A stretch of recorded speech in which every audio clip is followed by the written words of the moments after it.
YCP అధినేత జగన్మోహన్ రెడ్డిపై MP Vemireddy Prabhakar Reddy మండిపడ్డారు. వైవి సుబ్బారెడ్డి పీఏ అప్పన్నకు తాను 50,000 చెక్ ఇచ్చిన మాట వాస్తవమే అన్నారు. అప్పన్నకు సాయం చేయమని వైవి సుబ్బారెడ్డి కోరితేనే ఆ పని చేశానన్నారు.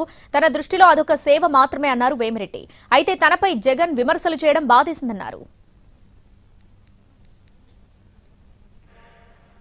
ఏం మాట్లాడాడంటే అప్పన్న అనేవాడికి 50,000 చెక్ ఇచ్చానని 100% ఇచ్చాను. ఎవరు చెప్తే ఇచ్చాను. అది కూడా ఒక సేవ కింద. శ్రీకాకుళం వాడు జరుగుబాటు లేదు. సుబ్బారెడ్డి వైవి సుబ్బారెడ్డి దగ్గర వచ్చి చేరాడు. ఆయనకి జరుగుబాటు సుబ్బారెడ్డి నేను ఇవ్వలేనన్నా మీరు సాయం చేయండి అంటే దేవుడు ముందు వచ్చి చెప్పనండి ఎవరైనా నేను చెప్పేది సత్యమా కాదా.